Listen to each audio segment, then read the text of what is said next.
Hello everybody and welcome back to I Was a Teenage Exocolonist. So, we had another attack last time and unfortunately we lost two more people, Tonin and Professor Hal, and one of them may or may not have been my fault, but you know what, we don't need to talk about that. We're just gonna keep going through days. We're 12 now, we're getting up there in age, so we gotta keep going. I'm not sure what to start with though. Maybe I should sneak out again. That went so well last time. You know what? I'm gonna do it. I'm going out. Bye! Now we definitely need to watch out for sharp-eyed new girl. We're pretty relaxed, so I think we can hang out here for a while. The muck hides interesting bugs and other treasures for those willing to put their hands down the right holes. Are you? Yes? That looks dark. Put your hand in there. Sweet! Literally, the hole is full of sugar bugs. These palm-sized balls of squish exude a sweet syrup when you tickle them. You fill a bottle with it, then let them go again.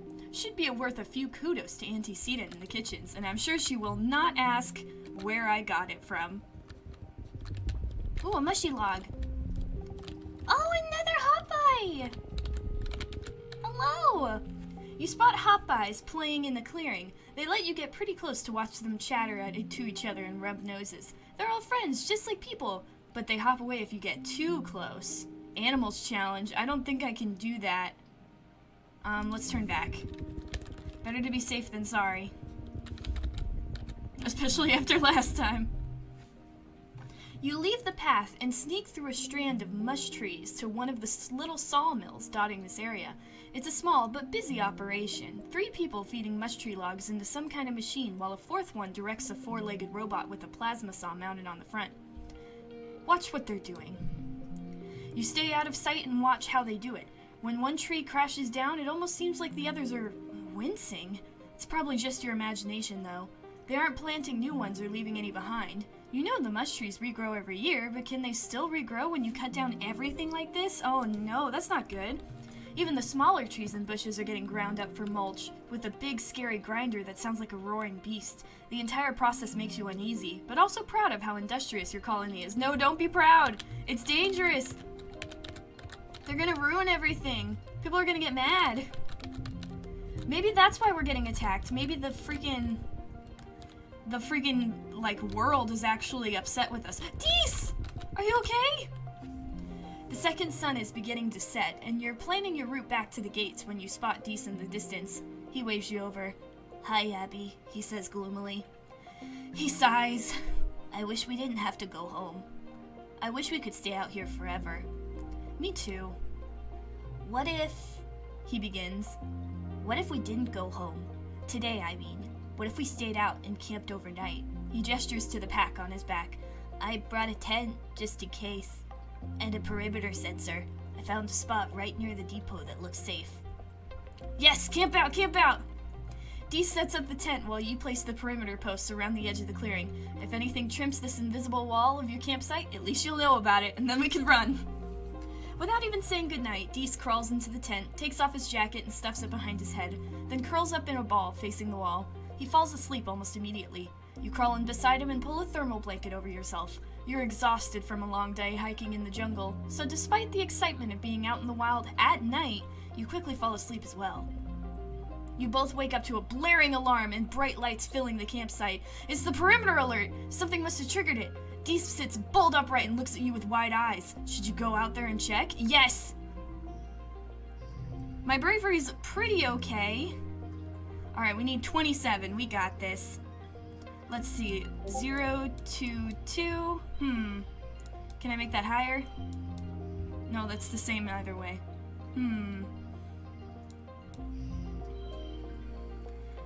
Wait.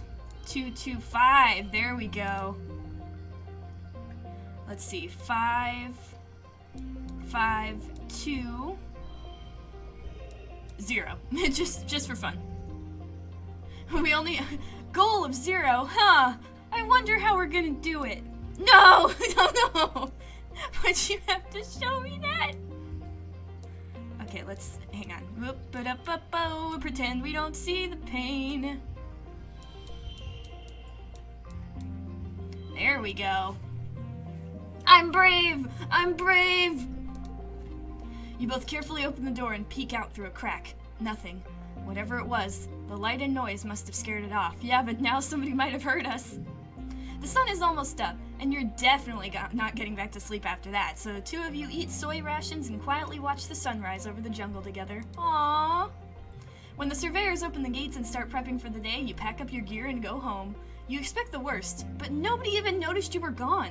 You left the privacy curtain on your bed closed, and your parents must have come in late and left early, thinking you were asleep there the whole time.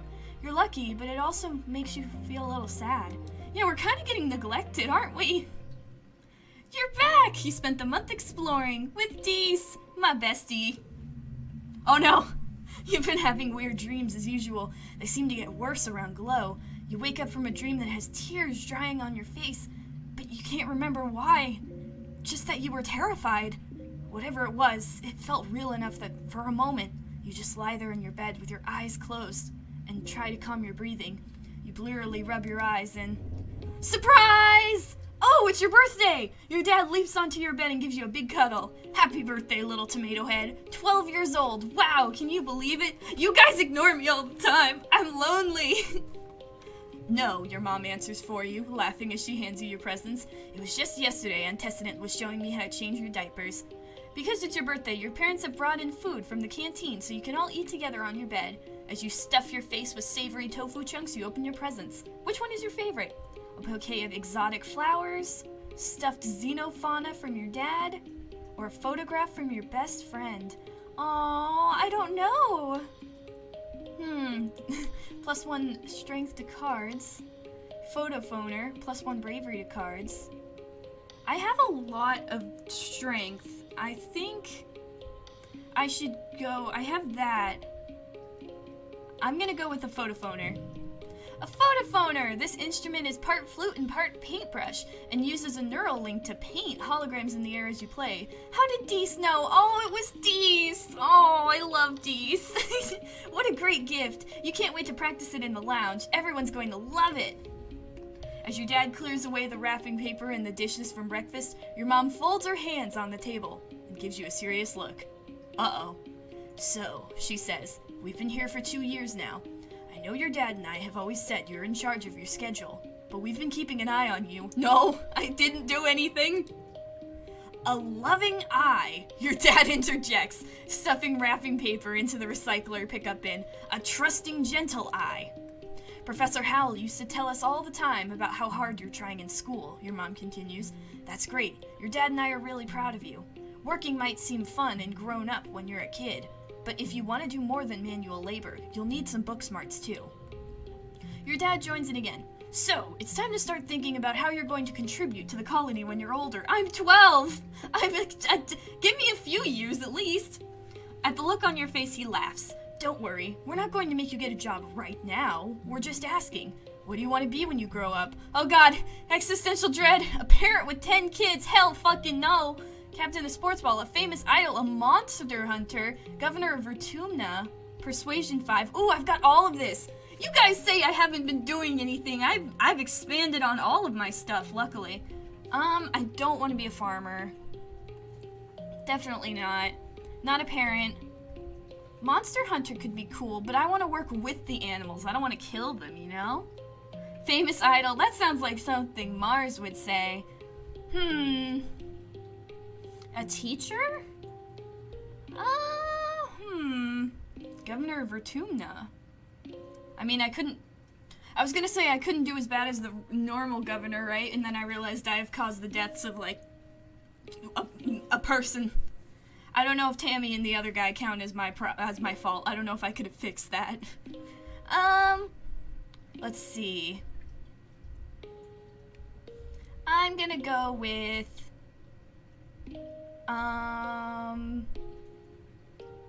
governor.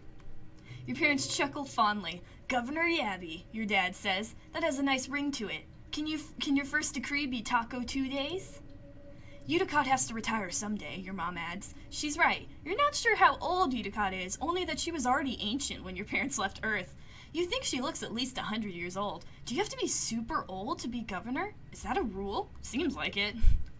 Well, your mom starts to get up. I'm sure your friends all want to wish you a happy birthday. She stops and snaps her fingers. Oh, you might not have considered a career as a depot clerk, but Al and Bernie mentioned their daughter Mars is working there, and she needs some help. Now that people can freely order their luxuries, it's been pretty busy there. Sure beats shoveling dirt, your dad laughs. If you don't take that job, you tell Mars I'll be right there. Your mom rolls her eyes and smiles. Ooh, so we can work with Mars now. Alright, we're in mid-quiet. Oh, I had so much fun with Deese. That was like the most peaceful thing we've done recently. Deese! You slip through the colony gates, feeling the breeze from the mushroom forest ruffle your hair. You look around for Deese, but he's nowhere to be seen. Maybe you went to class today? Probably not. As you're about to return to the colony, you hear what sounds like crying coming from one of the expedition vehicles. You pull back the tarp that keeps it from being blanketed with fungal spores and find Deese curled up in the cabin. He wipes his eyes and turns away. Go away, he mutters. What's up, crybaby? What the fuck? Are you okay? I'm fine, Deese sniffles. Just leave me alone. It's a great hiding place. I'm coming in. You're my best friend. You pull back the tarp and slide into the cabin of the vehicle. Deese continues to cry, but softer now, as if he's trying to stop, but can't quite manage it. His lower lip trembles. You're lucky to have a family that cares about you, he sniffles. My mom is gone, and my sister thinks I'm stupid. Deese is quiet for a long time, almost long enough that you begin to consider actually leaving him alone. Just before you do, though, he speaks. I'm never gonna go back to class, he says. I hate being around other people, and I hate doing schoolwork, and I double hate it when the teacher asks me questions. I'm not Tang. I don't know stuff like she does. Deese kicks the console of the vehicle a few times. Bang, bang, bang. Then bursts into tears again, pulling at his hair. I'm just dumb, okay? People ask me questions, and I freeze up, and I say something stupid. And then everyone laughs at me, even Tang. Tang laughs the hardest, Deese sobs. She's embarrassed by me. I know she is. Today she just told me people would like me more if I stopped being so sensitive and immature. We need folks who use their hearts, too. Oh, fuck. Deese turns away from you. See? Even you think I don't use my brain, he sniffles. Everyone thinks Tang is better than me. No, that's not what I mean. Deese wraps his arms around his legs and hides his face in his knees. I hate her, he mutters. Everyone thinks she's so smart, but she's just a big meaty. I hate everyone here. I hate being here. I just want to be left alone. Oh, buddy. Oh, no. Oh, I want to give him a hug so bad. Everyone's so mean to him. Oh, I didn't mean it like that. I'll make it up to him. Maybe I could buy something he'd like. I have some kudos after all. Hang on, Mars.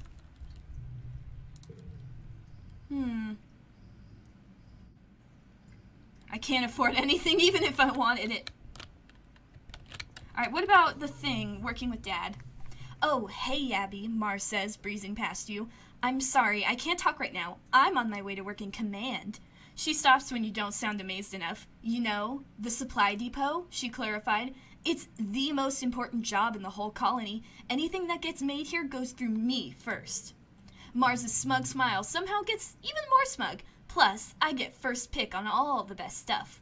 Could I work there with you? Well, Mars hem and haws. I suppose it is a lot of work to do alone, and I do like you. We should stick together. Heck yeah!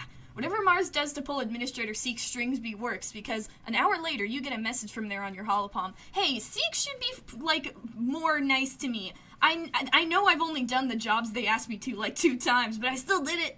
Nobody else is doing it. They're dubious that you'll be able to rise to the responsibilities of the role, but that's nothing new. Seek is dubious about everyone and everything, but they agree Mars would be more efficient if she had someone else to keep an eye on her. That's very true. I love Mars, but I have a feeling she'd rather watch holo vids all day than do work if she could. Cal, how you doing? I have logs. You want logs? Cal is sitting in the garden fence, his feet tucked into the slats, tapping away at his holo screen. School's way more interesting when you actually see how it matters, he says. Your mom says I could do a more important stuff on the farm if I learn about crop rotation and stuff. He frowns at his holo screen. There's more math than I thought there'd be. I found something you might like. Would you like a mushwood log? Neat, Cal exclaims, taking your gift and peering at it. Nice. Ooh, what if I give Mars the crystal? I was wondering if she'd like it because it's sparkly and shiny and it's purple. I found something for you. Would you like a crystal cluster? She holds the crystal up into the light and gazes into it. At the right angle, I can see my face in it. Beautiful! Your face or the crystal? Because the answer is both are beautiful. Anyway, let's see. Who else can I gift things to? Would you like a dinosaur egg? I don't know who would like that. I know Tang likes, hang on, Tang likes medicinal herbs. Don't. Oh, okay. Don't interrupt you. Here, have some plants. There we go. Oh! Now she wants to talk to me. Now you want to talk to me. Hang on, let me see if Deese likes this egg. I'm really trying to figure out something. Oh, lines about a dragon. I love dragons, Deese. Have an egg. Speaking of dragons. Okay, I don't think he really liked that, but it's a thought that counts. Alright, what do you want, Tang? Stop being mean to your brother. Tangent is storming around the quad in front of engineering, checking notes on her holopalm, gesturing and grunting in frustration. Ugh, this is the worst. Oh my god, no, what's the matter? I can't possibly, she says, her voice cracking. She seems too upset to even explain it. Professor Hal, she tries again. Hal, he was helping me with this physics chapter, and now he's... She throws her hand in the air, virtual holopalm screams flying everywhere. I can't understand this without him. This is impossible. She chokes out. Why did he have to die? Give Tang a hug. She stiffens, then lets you hold her. You can feel her shaking. You think she might be crying, but when she finally pulls away, her eyes are dry. Thank you, Yabby, she says. I know you're having a hard time as well.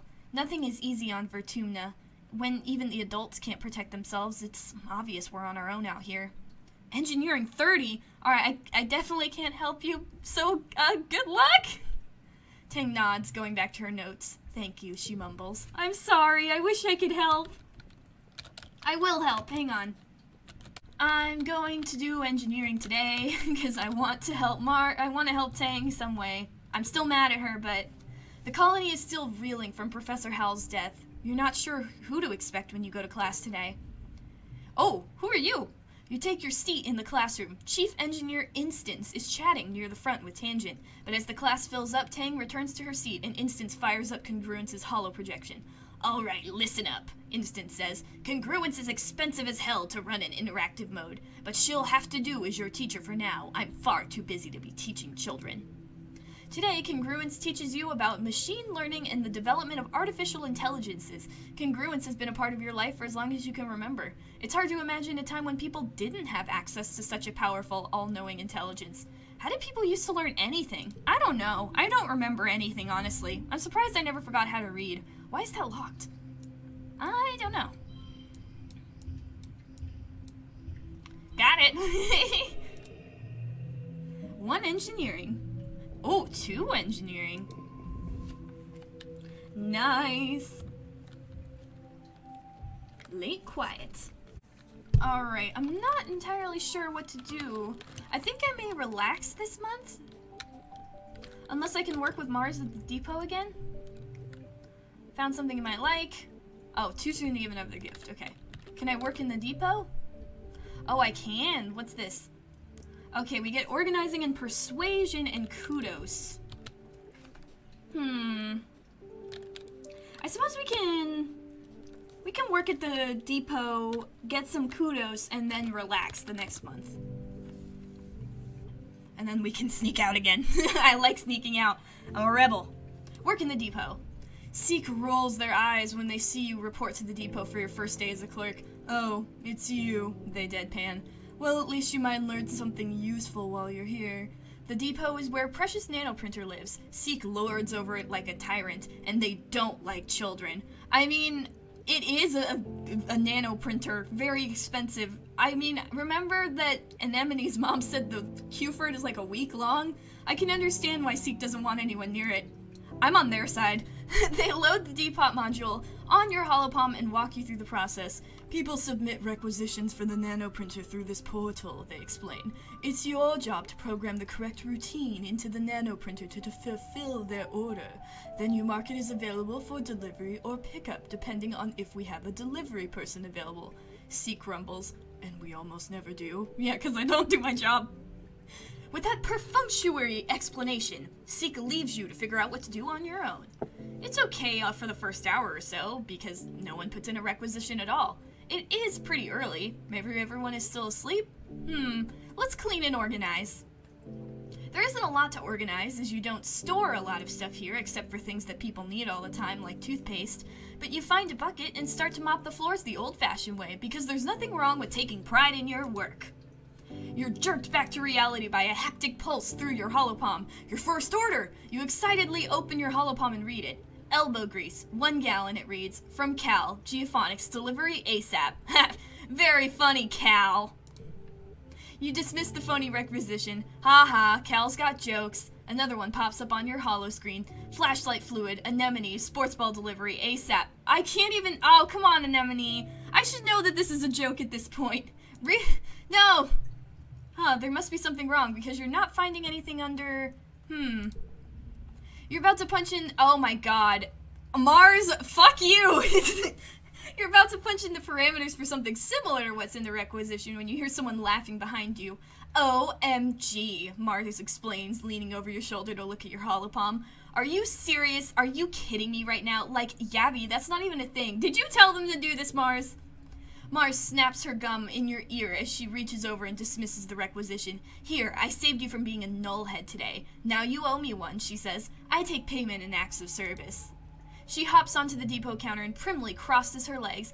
I am totally relieved to have you as my assistant here, Yabby. Finally, someone to haul boxes and fetch things so I can focus on the important work. Your assistant? I should be in charge. I don't care which one of you is in charge, Seek interrupts. They're like, oh my fucking god, shut up, you children. So long as you get the work done. Seek pauses. Wait. Did you wash the floors? They say, looking impressed. Well, that does deserve a reward. Here you go. They swipe their holopalm, and you feel yours pulse as a couple kudos are deposited into your account. I made some money! Mars can hardly wait until Seek is gone to giggle. Either way, I'm glad you're here. This job is usually so boring. Okay, so maybe I may have been a little quick to judge Mars on that. But you gotta be honest, it totally seems like something she would do, right? 6. Ooh, that's good. 1, 6, 0, 3, 5. But I do imagine that this job is pretty boring for something like Mars. She always wants to be doing something. She always wants to be having fun and chatting with people. She's very social. And I don't think that Seek is the talkative type. They don't seem like it. Oh, Mars just teleported. How's everyone doing? I think I need to relax in the lounge before I sneak out. No. I want to, but... Let's see. Or should we do defense training? We'll relax on the walls. Most of the time you're alone up here, except for the occasional passing guard. But sometimes you're joined by Deese. He barely looks up at you as you plop down and kick your feet through the railing and over the edge. He looks like he's doodling on his holopad. You see all sorts of plants, mushrooms, little creatures with too many eyes or too many legs. He has a selection of plant samples at his side, like an artist paintbrushes laid out on a towel. He must be quite the junior botanist. So I should get him plants? He's not drawing plants right now, though. He's actually drawing a person, and not anyone you recognize from the colony. They have long, dark hair and a pointed face, and are covered from neck to toe in floaty black robes. They look neat. You wonder if they're Deese's original character or something. Looks like his cool goth self-insert. That looks nice. Deese smiles shyly, but doesn't look away from his drawing. Thanks, he mumbles. I'm not very good at drawing him yet. Aww. Alright, what should we forget? I don't think we'll forget either of these. Who is that stranger? Who are you? I'll keep it. Your dad comes back from work one day looking seriously under the weather. He's pale, with deep circles under his eyes, and he keeps sneezing. It's fine, he insists. It's just all this pollen in the air. It's gunking up the old air tubes. Do you remember hay fever, Flulu? We always got it back on Earth. Your mom frowns and crosses her arms. We did, she agrees. So why isn't it bothering me? You're a lot tougher than me, Sweet Pea, your dad says, and your mom rolls her eyes. I'm sure I just have to get used to it, like you did. Maybe I'll go for a stroll outside the gates later. Really get a good lung full of the stuff. I'll feel bad for a few weeks, but after that I'll be fine. No, go to the doctor! Your mom raises both eyebrows. Outside the gates? You? Your dad shrugs. Then he falls into a fit of sneezing and can't answer. Your mom directs him to go lie down in their bed. You need rest, not that. She scolds him. I don't have your dad sneezes. A macho bone in my body, foo-foo. And I have to fertilize the corn and the pixie bees this week. Uh-huh, your mom grunts. Your dad pulls out a handkerchief from his pocket and sneezes into it a few times. Big, yelling honk sneezes that echo through your whole quarters.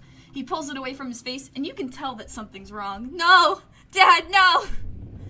Huh, your dad says weakly, holding the handkerchief away from his face. It's bright fuchsia pink and glittering in the light. That's weird. Then his eyes roll back into his head, his knees buckle, and your mom yells for you to call instance. Oh no! The chief engineer takes your dad's vitals and gives him a cursory look over, but she seems satisfied with what she sees without having to do a thorough examination. The explorers have started calling this the shimmer, she says, shining a light down your dad's throat. He's looking a little better, but not by much. It's an airborne environmental toxin, likely in the pollen fog. Will he be okay? Doesn't seem to cause long-term damage to the body, Instance explains. She gestures in the air, making notes on her hollow eye that only she can see. I've been tracking its effects for 3 seasons now. The toxin is flushed out of the body after 3 to 5 days, and it's not contagious. She looks down at your father. That means for you, Geranium, since you're particularly susceptible to the toxin, you should be taking better pains to avoid exposure. If you must go outside during pollen, use a respirator. Your dad smiles weakly. You got it, boss, he says. Your mom smiles and puts her hand over his. As your literal boss, I'm ordering you not to come into work for the rest of the week, she says. You're on a strict bed rest. She leans in to touch her forehead to his. They stay like that, smiling with relief. Even after 1 day of bed rest, your dad is looking a lot better. He's clearly anxious to get back out into the fields. You stay in your freaking bed. They're gonna love the new crop, Yabby. It's called a pixie bean. They glow in the dark. He's already pulling on his boots. The fields look so beautiful at night. I'm happy we finally found something that would actually grow here that isn't soy, and more soy. I'm happy too, but why are you putting your boots on? Okay, I guess that's over. Oh, Dad. Oh, my goodness. Oh, Tang wants to talk. Alright, is there anyone else who wants to chat? Ooh, egg. Egg. Oh, and so does Mars. Let's start with Mars. Let's see what Mars wants. And furthermore, your attitude towards elders in general is entirely disrespectful. You find Utica delivering a scathing reprimand to Mars, who is doing her level best to look like she'd rather be anywhere else. You speak out of turn, you question the council's decisions. If you disagree with an order, you simply do not do it. I could go on. Do you need me to go on? Mars scowls. No, she replies. Utica clicks her tongue. Honestly, I thought you were better than you, Marzipan, she chastises. You have the sort of natural leadership ability I remember from when I was a girl, many years ago. Mars doesn't roll her eyes, but you get the sense it's a close call. You need to set a better example for the other children, Utica continues. It's okay to have your own opinions, but you kids can't do whatever you want. You have to follow the rules and respect your elders. Respect is a two-way street, Utica. I am setting a good example, Mars retorts, stomping her foot. Hello! The only reason we're here is because a bunch of people knew living on Earth was nonsense and decided to do something different. Utica looks scandalized, but Mars continues on. Maybe kids should have more authority. We're the ones with the new ideas that will take us to the future. I'm gonna be a rebel. Mars is right! See, Mars insists. Everyone agrees with me. You might be on Vertumna, but your old, ancient brain is still stuck back on Earth. She takes a deep breath and for a moment seems much older. Governor Utica, we need higher walls and more aggressive farmland clearing, and we need it now. Are we here to stay on this planet, or we will just sit around until the jungle swallows us back up? Holy shit, Mars makes a good point. Utica's mouth opens and closes a few times. Then she puts her hand to her forehead. Both of you, get back to your duties. She sighs. Marzipan, we will talk about this later, in private. Are you guys doing anything to keep us safe? It doesn't feel like it. Alright, what about you, Tang? There's drama going on. Tang, please don't be dramatic right now. Oh, Your holopalm pulses with a message from Tang. Hello, Yabby. If you're not occupied, could I ask for your assistance in the lab? Thank you in advance, Tangent. Typical Tang, but her asking for help is something so rare that you can't help but head over right away. You find her hunched over a spectrometer making notes on a holo screen. Oh, you're here, she says, blinking rapidly. She looks like she's been awake for days. Wrinkled, a little shiny, and with a wild-eyed look of someone who needs a cup of blep tea. How can I help? I'm researching the shimmer, the respiratory illness some people report during pollen, she says. I'm loath to admit it, but I need your assistance. She takes 4 vials with swabs inside and puts them into your hands. I need a recent saliva samples from both you and your father, she says. There must be a reason why he's so susceptible to shimmer and you're not. You share half our genetic code with him. Your genetic code with him. There must be some marker we can compare between the 2 samples. She continues pulling another vial from the rack of test tubes. Administer this to yourself. Wait 3 days, then take the samples again. The test should be able to determine if anything in your body chemistry has changed. Tang looks at you seriously, cutting through her bleary expression. There's something going on here, she whispers. Something really, really big. I've begun to realize this is about more than just curing a disease. She squeezes your hand so hard it almost hurts. Unlocking these secrets of the shimmer, who it affects and why, it could lead us to a greater understanding of all life on Vertumna. And knowledge. Knowledge is power, Yabby. It's more than power, Yabby. It's control. Are you okay? Oh, she's gonna get me. Are you okay? Tang blinks again. I'm perfectly fine, she says dismissively. This is the face of complete concentration and focus. I'm in the zone, Yabby. Okay, I'll do it. Why are those question marks? Oh, shimmer cure. Help with Tangent. Thank you, Tang says. I've been researching so hard I think my eyes are going to fall out of my head, and for what? Well, for the end of a debilitating disease is a pretty good reason, but Tang just shakes her head at herself before you could answer. We're at a disadvantage here, she mutters. We're fighting blind. We need to understand this planet if we're going to get it under control. Okay? I actually have a theory about the planet. I think the planet is trying to get rid of us. I think it's, like, actually trying to get rid of us. Okay. I can't seem to do that, so I'm assuming that means that I don't need to. And I'm gonna do defense training. Defense training. You run into Cal and an enemy on the hill beside the garrison, at a small construction site. They seem to be throwing logs. There are a bunch of them lying at the bottom of the hill. It's a caber toss, an enemy shouts to you, then grunts with the effort of lifting a 6-meter-long mush tree pole. She throws it like a javelin down the hill and sprints after it. My best record, she shouts, and ties a piece of caution tape to the end of the pole. Your turn next, Cal says, pointing to a neatly stacked pile of construction poles beside you. From the look of the nearby construction, they're probably destined to be new lookout towers someday. If I choose a heavier one, it'll go farther. But if I choose... let's go heavier. Challenge mode, wee-oo, wee-oo! Cal makes a noise like a siren. He shouts down to an enemy, Yabby's gonna throw a biggin, so you better get out of the landing zone. The pole isn't actually that heavy, but the length makes it hard to balance. You struggle to get it underneath with your knees bent. This is gonna be tough. Alright, we got it. We can do it. Oh, toughness hard. Oh, shit, I may not be able to do it. Alright, 5, 5, 3. Ooh, wait. Alright, 5, 2, 2, 2. Oh, I don't know if I'm gonna be able to do it.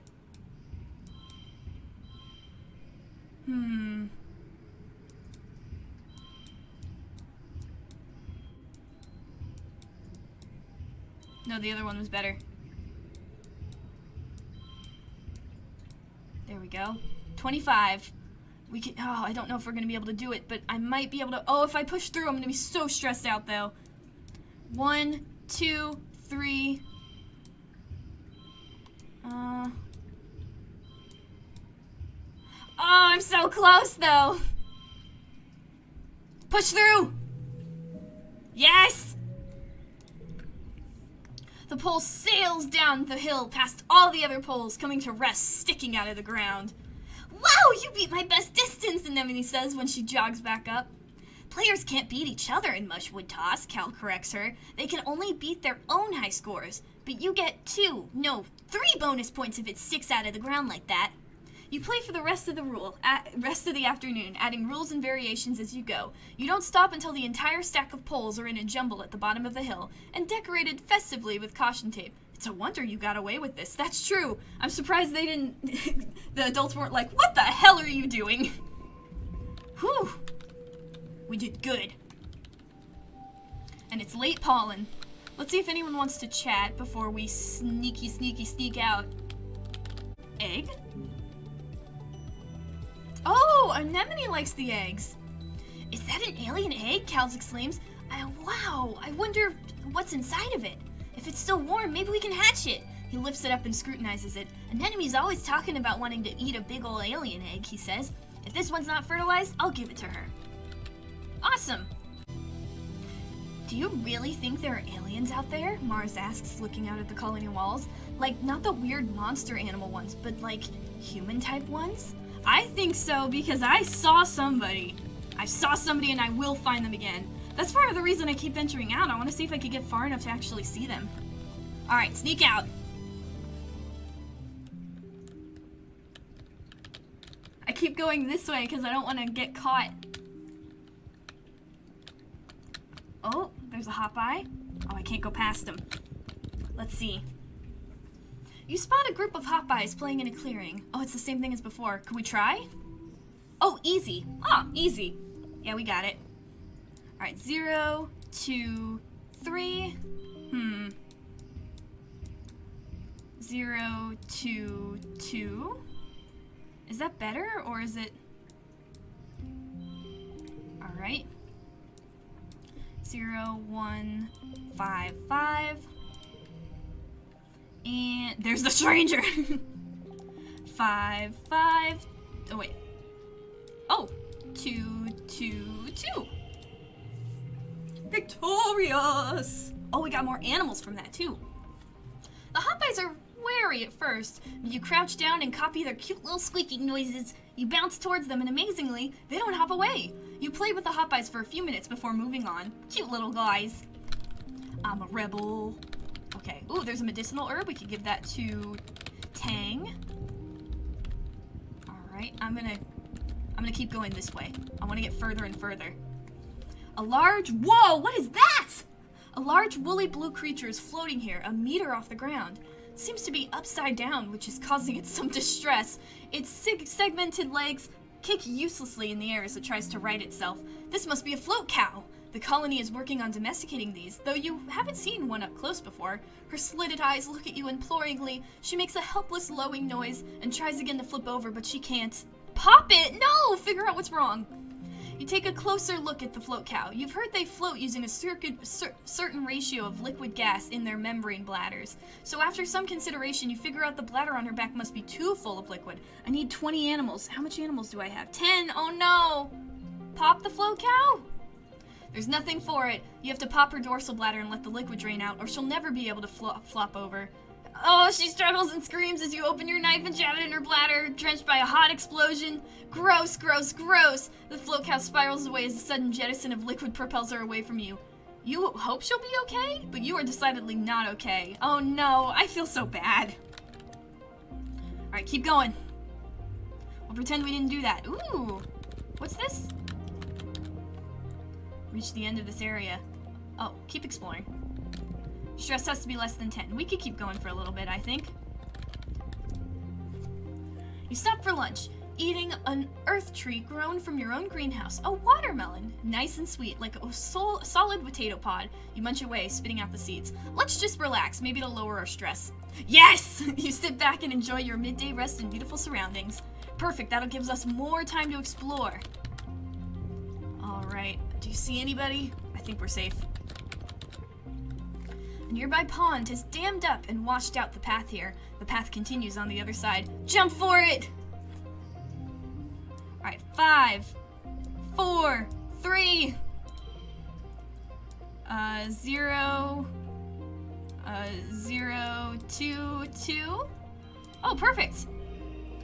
5, 2, 2, 3. Just shove them all in. Win! Victorious!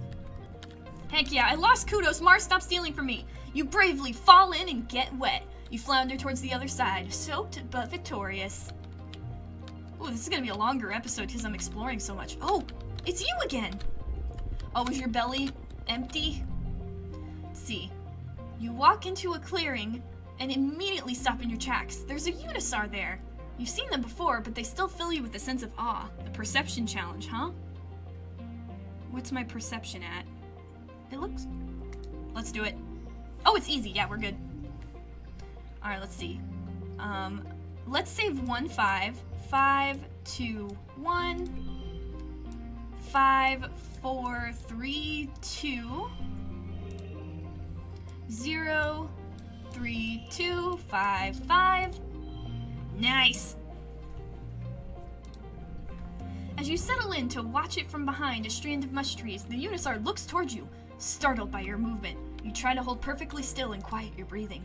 After a tense moment, it goes back to its business. First, it sniffs out a good tree and rubs the scent glands on its neck. Oh yeah, I've seen this one before. Nice, did we get more animals from that? We did! Curls up for a nap, you quietly sneak away. This was so wonderful. Oh, look at that!